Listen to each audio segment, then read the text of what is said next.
Hace un par de meses México rompió relaciones diplomáticas con el Ecuador. El motivo fue que dentro de la Embajada de México en Ecuador se estaba resguardando al ex vicepresidente Jorge Glas, acusado de corrupción y relaciones con el narcotráfico, según el actual gobierno ecuatoriano. Para el gobierno de México, aliado del expresidente de Ecuador, Rafael Correa, Glas es un perseguido político. Por la fuerza, las autoridades ecuatorianas entraron a la embajada mexicana para detener a Glas. Bueno, pues ahora resulta que Estados Unidos ha prohibido la entrada a su país tanto al expresidente Rafael Correa como a su ex vicepresidente Jorge Glas, acusados precisamente de narcotráfico y de corrupción. Hoy, estos dos personajes no pueden entrar a los Estados Unidos. Son Rafael Correa y Jorge Glas, expresidente y ex vicepresidente de Ecuador, a quienes el Departamento de Estado de la Unión Americana decidió no permitirles ingresar a ese territorio. Los catalogó como personas no elegibles para acceder a visas e ingresar al país, una acción que aplica a individuos con participación directa o indirecta en corrupción significativa o violaciones graves de los derechos humanos. Esta medida también afecta a sus familiares directos, incluidos esposas e hijos mayores de edad. El gobierno de Joe Biden los acusa de participación en actos de corrupción durante su mandato público, según un comunicado oficial. Estados Unidos sostiene que ambos abusaron de sus cargos al aceptar sobornos, incluso a través de contribuciones políticas, a cambio de otorgar contratos gubernamentales favorables. Correa fue presidente entre 2007 y 2017. Tras dejar el poder, se refugió en Bélgica, donde vive asilado. Ante las sanciones, el expresidente ecuatoriano reaccionó a través de la red social X. Escribió: involucran hasta mi familia, no hay derecho. Sin embargo, hasta el momento Rafael Correa no ha solicitado ingresar a Estados Unidos.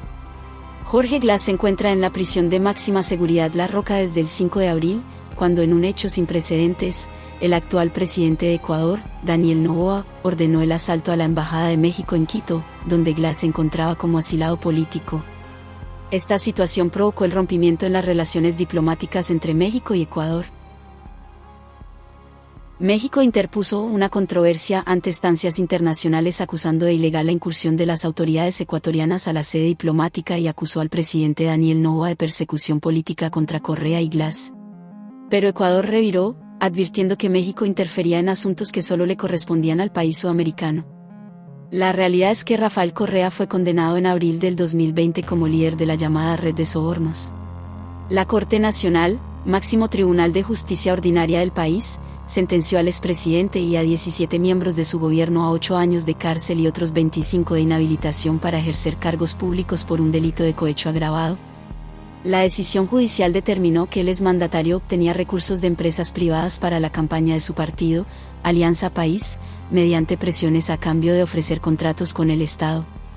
La crisis política entre México y Ecuador tiene como trasfondo la violencia generada por el crimen organizado, una violencia que se asentó por decisiones políticas.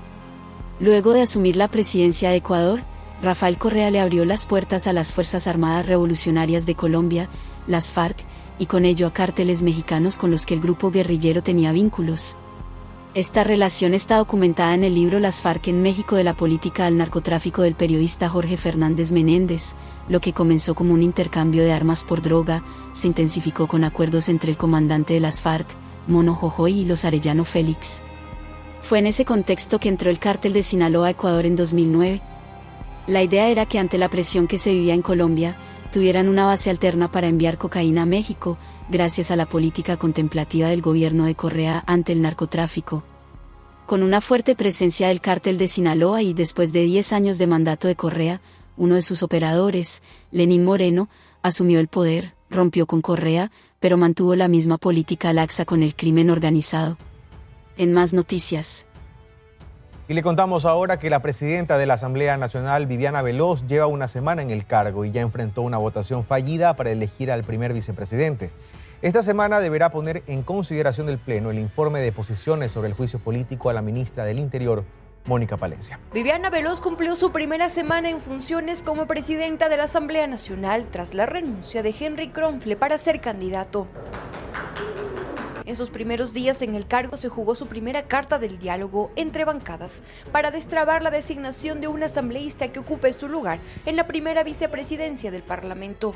Designación que hasta el momento no ha logrado un acuerdo. Está pendiente una reunión entre los jefes de bancada para elegir un nombre. Pero más allá de eso, me parece saludable que se haya llamado al resto de coordinadores de bancada, incluidos los independientes, que ya son 15 al día de hoy, para tomar una decisión no solo que sea consensuada, sino que sobre todo permita destrabar esto hoy para que las cosas puedan avanzar. La Asamblea ha suspendido el punto y hoy no hay un primer vicepresidente y esto tendrá que resolverse. Seguramente los diálogos llevarán a que el Parlamento lo resuelva como tiene que ser. Nosotros lo hemos dicho y nos vamos a ratificar en ello. Nosotros vamos a insistir en el primer nombre planteado. En cuanto a la agenda parlamentaria, Veloz no ha planteado su hoja de ruta. Llegó al cargo con 30 leyes aprobadas, pero con decenas de proyectos de ley por calificar en el CAL y tratar en las comisiones. Lo que sí es que cada martes habrá un espacio para rendir cuentas, anunció. Tanto del Pleno de la Asamblea como también de las distintas comisiones y del trabajo que se va a ir realizando en territorio. Todos los martes, salvo causa mayor, procederemos con este espacio cuyo fin es brindar nitidez a los medios de comunicación. Esta semana, de acuerdo a los plazos, también pondrá en consideración del Pleno el informe con las posiciones de los asambleístas de la Comisión de Fiscalización, luego que en dicha mesa no fue aprobado el que recomendaba el juicio político a la ministra Mónica Palencia. Una de las causales era el tema de la incursión en embajada y ahora resulta que ya no quieren tocar el tema de la incursión en la embajada porque dicen que podría ser contraproducente para un tema internacional, que es algo que nosotros lo veníamos diciendo desde siempre. Veloz estará en el cargo hasta enero del próximo año, fecha en la que deberá pedir licencia frente al inicio de la campaña electoral para las próximas elecciones, pues su nombre busca la reelección. Fiscalización remite informes de posición sobre juicio político a la ministra Mónica Palencia. El Pleno de la Asamblea Nacional deberá decidir. El juicio político contra la ministra del Interior, Mónica Palencia, fue impulsado por los legisladores del correísmo Leonardo Berresueta y Paola Cabezas. Una vez el viernes, 11 de octubre último, se completó el plazo para enviar el informe de posiciones de los comisionados. La Comisión de Fiscalización y Control Político remitió a la Presidencia de la Asamblea Nacional los informes generados respecto al juicio político de la ministra del Interior, Mónica Palencia, para que sean conocidos en el plano del legislativo y sea este el que tome la decisión de enjuiciar a la ministra del presidente Daniel Noboa o archivar el proceso de juicio. Se entregan los informes de posiciones pues no existió un solo documento que recomiende o no el enjuiciamiento político a Palencia. Por ende será el Pleno de la Asamblea Nacional el que defina, con 70 votos, si archiva el trámite o continúa con el proceso. Se conoce que la presidenta del Parlamento, Viviana Veloz, convocará a partir del 15 de octubre a sesión para la resolución. El 9 de octubre pasado, la Comisión de Fiscalización no logró los 5 votos para aprobar la moción planteada por la asambleísta Sofía Espín, de la Revolución Ciudadana, para que se acoja el informe planteado por la presidenta de la mesa, Pamela Aguirre, también de RC, y se recomiende al Pleno el juicio político. Finalmente solo se registraron 4 votos a favor de la tesis correísta, todos pertenecientes a la bancada de la Revolución Ciudadana, y existieron 5 votos en contra, los cuales vinieron de los legisladores del oficialismo de Acción Democrática Nacional y aliados, y también del asambleísta Lenin Rogel, exintegrante del Partido Social Cristiano. Con esta realidad, la presidenta Pamela Aguirre dio plazo hasta el 11 de octubre para que los legisladores integrantes de la Comisión de Fiscalización presenten el informe de posiciones para remitir a la presidencia de la Asamblea, junto con las actas, todo el expediente sobre el trámite de la solicitud de juicio político planteado por los asambleístas del correísmo Leonardo Berresueta y Paola Cabezas. El juicio fue impulsado el 7 de abril último por el legislador Berresueta, cuya acusación principal tenía que ver con la incursión de la fuerza pública en la Embajada de México en Quito el 5 de abril y la detención del exvicepresidente de la República Jorge Glass Espinel, quien se encontraba en calidad de asilado y esperaba un salvoconducto. Meses después, en julio pasado, la asambleísta Paola Cabezas presentó una segunda solicitud de juicio contra la ministra Mónica Palencia.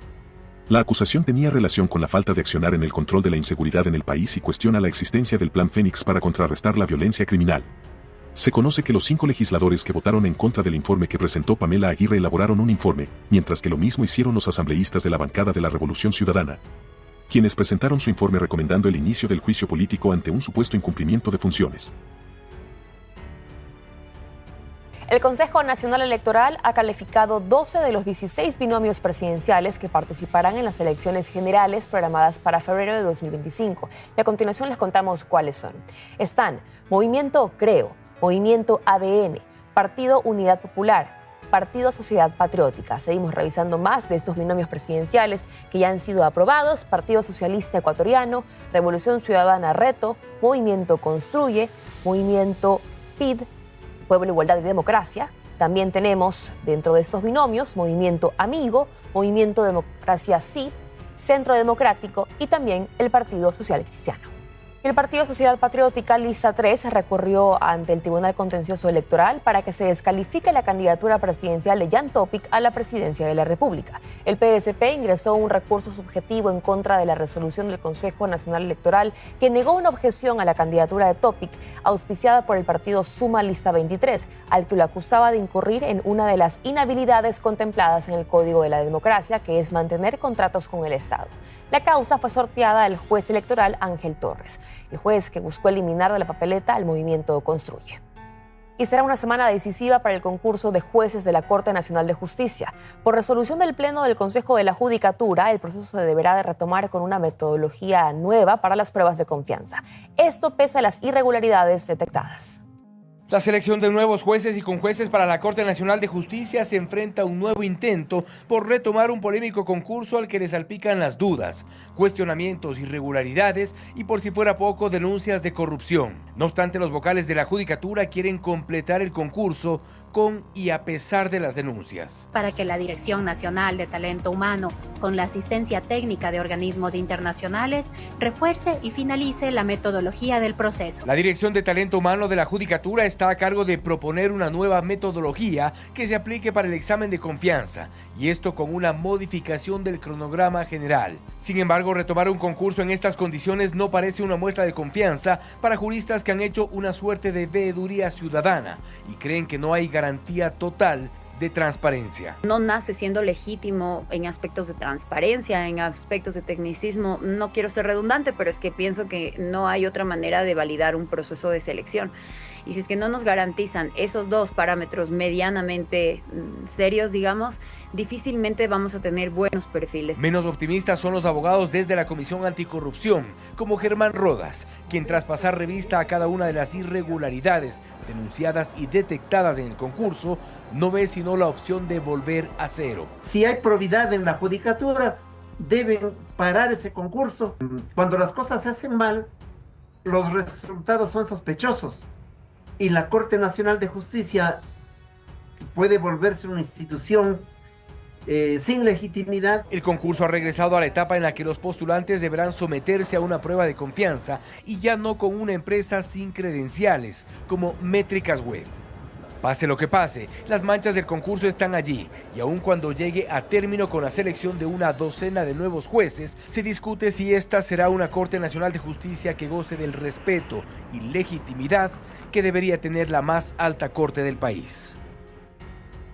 La eléctrica es una de las decisiones que debería tomar el próximo gobierno para evitar que la crisis energética persista. Así lo explican expertos. De no hacerlo, Ecuador está destinado a los apagones. La crisis energética que atraviesa el país necesita medidas radicales. El próximo gobierno, por ejemplo, debería priorizar la revisión de la tarifa eléctrica pese al costo político que eso signifique. Así lo señalan algunos expertos. Esto porque Ecuador tiene una de las tarifas más bajas de la región con 10 centavos kilovatio hora, lo que la convierte en deficitaria. ¿Qué quiere decir esto?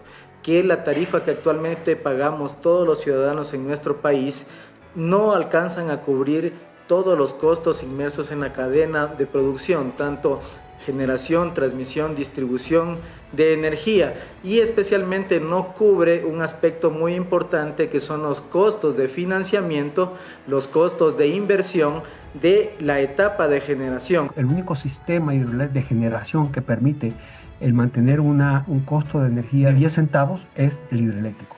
Cualquier otro sistema no baja de 20 centavos.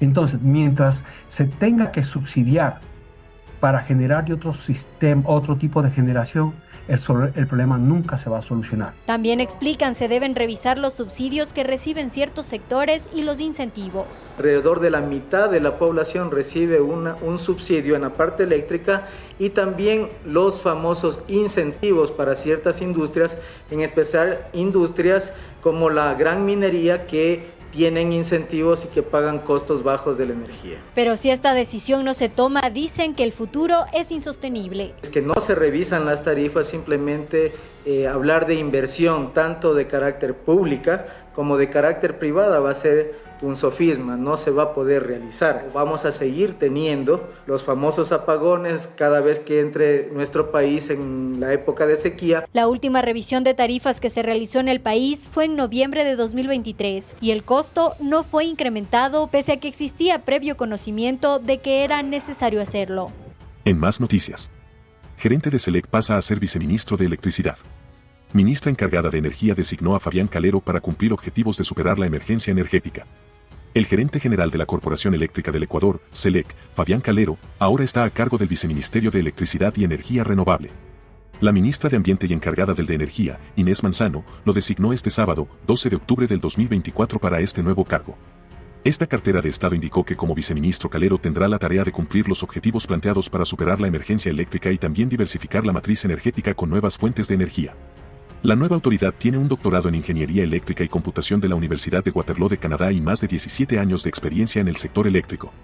Calero estuvo al frente de SELEC, empresa pública que está a cargo de las 14 unidades de negocio, centrales de generación hidroeléctrica, termoeléctricas. Es decir, más del 90% es la generación de la entidad y también de todo el sistema de transmisión. Manejamos alrededor de 6.600 megas de potencia instalada de generación que tenemos como SELEC, comentó en una entrevista días atrás. En novedades, el gerente subrogante de la Corporación Eléctrica del Ecuador, SELEC, Fabián Calero, renunció a su cargo en medio de la crisis eléctrica que atraviesa el país. Lo hizo a través de un oficio dirigido a la ministra de Energía encargada, Inés Manzano. Calero fue designado como gerente subrogante de SELEC en mayo pasado tras la desvinculación de Andrea Robo como titular del Ministerio de Energía en medio de denuncias desde el Ejecutivo por un presunto sabotaje. Su salida se produce luego de que en esta misma semana renunció el ministro de Energía, Antonio González. Extraoficialmente se pudo conocer que el cargo de Calero sería asumido por Gustavo Sánchez, quien se ha desempeñado como gerente de la unidad de negocios Transelectric.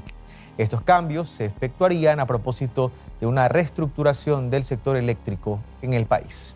El Ministerio de Energía y Minas y la Corporación Eléctrica del Ecuador, SELEC, comenzaron 2 nuevos procesos de compras públicas para la incorporación de otros 160 megavatios de energía térmica al Sistema Nacional Interconectado. El primer proceso es para la adquisición, instalación, delegación y puesta en marcha de grupos electrógenos terrestres de 120 megavatios en Durán, detalló SELEC en un comunicado. Se trata de una nueva central térmica que se ubicaría en el kilómetro 14,5 de la vía Durán-Boliche en la provincia del Guayas. Funcionará con combustible HF04 y su energía se incorporará al Sistema Nacional de Información a través de la subestación de Durán. El otro proceso es para el alquiler de 40 megavatios adicionales para la central Machala 2 y serán 2 unidades de 20 megavatios cada una, duales, es decir, que funcionarán con diésel o gas natural. La compra y alquiler de estas nuevas unidades son parte del segundo bloque de generación emergente que va a incorporar hasta 800 megavatios adicionales al Sistema Nacional Integrado, según la Corporación Eléctrica del Ecuador. Y los precios de las gasolinas Extra, Super y Ecopaís experimentan una reducción de precio por segundo mes consecutivo, según lo ha informado la Agencia de Regulación y Control de Hidrocarburos. A partir de hoy, los usuarios pagarán $2.56 por galón de gasolina Extra y Ecopaís hasta el 11 de noviembre próximo, cuando los precios nuevamente se actualizarán. Además, la gasolina Super también mostró una caída en su valor en comparación con los meses anteriores. El costo por galón disminuyó en 10 centavos, situándose en $3.90 el galón de la Super.